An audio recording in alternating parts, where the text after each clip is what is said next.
Reels वाली बहू। प्रज्ञा को रील्स बनाने का बड़ा ही क्रेज है और वो दिन भर रील्स बनाती रहती है।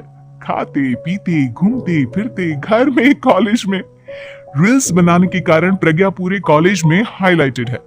जहां उसके रील्स सभी को पसंद आते हैं, वहीं मनीषा चिंता में डूबी रहती है। एक रोज जब खाते हुए प्रज्ञा रील्स बना रही होती है, तब मनीषा कहती है, एक मिनट भी चैन नहीं है इस लड़की को। ये नहीं कि खाना तो आराम से खा ले, लेकिन नहीं, अरे थोड़ी देर रील्स नहीं बनाओगी तो आसमान नहीं टूट पड़ेगा। अरे मम्मी, इसी को तो कहते हैं डिटर्मिनेशन। तुम नहीं समझोगी ये सब। भगवान, इस लड़की को सद्बुद्धि दे। जब देखो तब टेढ़ा बाका मुंह बनाती रहती है। मनीषा की बात का प्रज्ञा पर जरा भी असर नहीं होता और वो खाते खाते रील्स बनाती रहती है। दिन बीतने लगते हैं और देखते देखते प्रज्ञा का कॉलेज भी खत्म हो जाता है। आए दिन कोई ना कोई मनीषा को प्रज्ञा की शादी करवाने का सुझाव दे जाता है। सब ठीक ही कहते हैं, प्रज्ञा की शादी कर देनी चाहिए। अपने घर के काम काज में व्यस्त हो जाएगी तो खुद ही ये रील्स और नाच गाना बंद हो जाएगा। मनीषा और प्रेम प्रज्ञा के लिए एक अच्छा लड़का ढूंढने लगते हैं और तभी विकी का रिश्ता प्रज्ञा के लिए आता है, जिसने प्रज्ञा को उसकी रील्स देखकर पसंद कर लिया था। अगले दिन विकी अपने माता पिता के साथ प्रज्ञा के घर पहुंच जाता है और प्रज्ञा साड़ी पहने हाथों में चाय की ट्रे लिए उनके सामने आती है। जब विकी को पसंद है तो हमें भी बहू पसंद है। बहन जी, आप बारात की तैयारी कीजिए। एक बार लड़का लड़की अकेले में बात कर ले तो अच्छा रहेगा। हाँ हाँ, क्यों नहीं। मनीषा विकी को प्रज्ञा के कमरे में भेजती है, जहाँ प्रज्ञा पहले से ही रील्स बना रही होती है। तभी विकी कहता है, आ गए आपके साजन जी। हमारे साथ ये रील्स कंप्लीट करती तो और भी अच्छा रहता। अच्छा जी, अब आ ही गए हैं तो बना ही लेती हूँ आपके साथ। दोनों मिलकर रील्स बनाते हैं। जब भी मीट और तुरंत पोस्ट भी कर देते हैं। फिर विकी कहता है, जब आप साड़ी में चाय लेकर आई तब मुझे लगा कि कहीं मैं गलत घर में तो नहीं आ गया। अब सही है।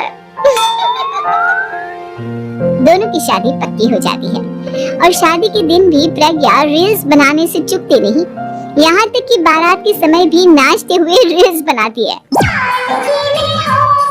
सभी लोग प्रज्ञा की तारीफ के पुल बांध देते हैं और प्रज्ञा नाचती गाती अपने ससुराल चली जाती है। सब कुछ अच्छा चल रहा होता है। प्रज्ञा यहाँ भी दिन भर हर चीज की रील्स बनाती रहती है, लेकिन कुछ दिनों के बाद जब सुनीता कहती है, बहू, ये रील्स के साथ साथ कुछ काम भी कर लिया करो। वैसे तुझे और क्या क्या बनाना आता है? मम्मी जी, वैसे तो सब कहते हैं कि मैं सब कुछ अच्छा बनाती हूँ, लेकिन मुझे लगता है कि मैं मैगी अच्छा बना लेती हूँ। हाँ, कॉफी भी अच्छा बना लेती हूँ और मुंह तो सबसे अच्छा बना लेती हूँ। हैं? अच्छा अच्छा। सुनीता अपना माथा पकड़ लेती है और कहती है, बहू, कुछ खाना बनाना भी सीख लेती। मम्मी जी, मैं लंबी प्लानिंग कर रही हूँ। जल्दी ही मैं इतनी फेमस हो जाऊंगी कि मुझे पैसे मिलने लगेंगे। हम दोनों सास बहू राज करेंगे, राज ना कर काम करेंगे और लोगों की तो लाइन लगेगी हमसे मिलने के लिए। तेरा दिमाग खराब हो गया है क्या बहू? हंसी मजाक तक ठीक है, लेकिन इस तरह घर नहीं चलते। जितना जल्दी हो इस घर के तौर तरीकों को सीख लो। प्रज्ञा मुंह घुमाकर चली जाती है और तुरंत उसी वक्त एक रील बनाती है। ये देख सुनीता का गुस्सा 7वें आसमान पर चला जाता है और विकी के घर आती ही सुनीता उसे सब कुछ बताती है। विकी भी अब प्रज्ञा की इन हरकतों से परेशान हो जाता है। तुम टेंशन मत लो मम्मा, मैं देख लूंगा। विकी कमरे में जाता है तो देखता है कि प्रज्ञा रील्स बना रही है। विकी बड़े ही प्यार से प्रज्ञा से कहता है, प्रज्ञा, इन सब के लिए मैं तुम्हें मना नहीं कर रहा हूँ, लेकिन फिर भी हर वक्त तो ये अच्छा नहीं लगता ना। समझने की कोशिश करो, मुझे भी तुम्हारा थोड़ा वक्त चाहिए। मैं जब ऑफिस से आता हूँ तो मुझे समय देने की जगह इसी में लगे रहते हो। तुम ज्यादा ही सोच रहे हो। तुम भी मेरे साथ रील्स बनाओ ना, तुम्हें भी बहुत अच्छा लगेगा। तुम्हें इज्जत से कोई बात समझ में नहीं आती क्या?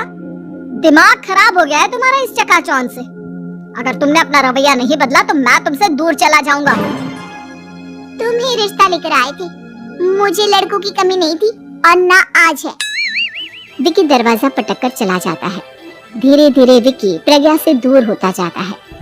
एक रोज मनीषा प्रज्ञा के ससुराल उससे मिलने जाती है। तब सुनीता उससे कहती है, बहन जी अब आई हैं तो कुछ दिन यहाँ रहकर जाइएगा, आप ही का घर है। हाँ मम्मी, बहुत दिन हो गए तुम्हारे साथ एक भी रील नहीं बनाई मैंने।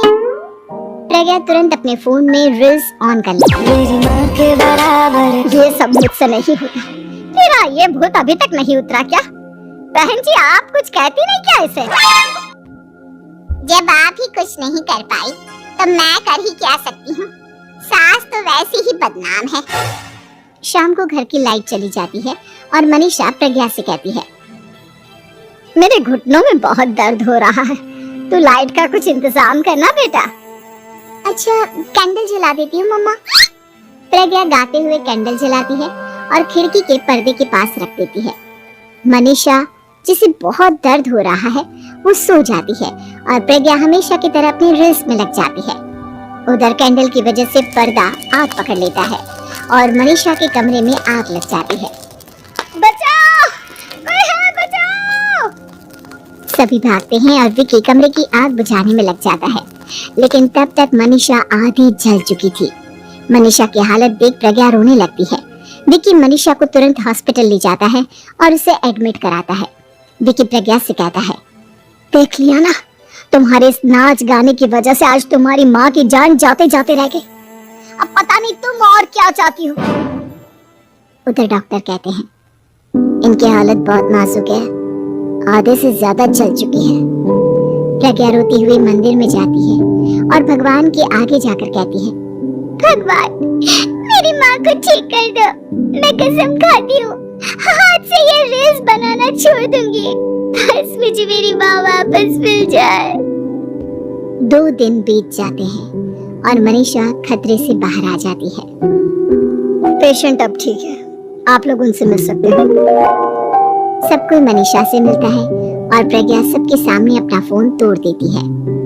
मुझे माफ कर दो मम्मा, मैंने तुम लोगों की बातों को नजरअंदाज किया। बेटा कोई भी चीज जरूरत से ज्यादा खराब है। मैंने तुम्हें रील्स बनाने से कभी मना नहीं किया, लेकिन हर वक्त एक ही चीज तो सही नहीं है। मैं समझ गई हूँ मम्मा, आई एम सॉरी। प्रज्ञा उस दिन से रील्स बनाना छोड़ देती है और पूरी तरह से अपने घर में लग जाती है।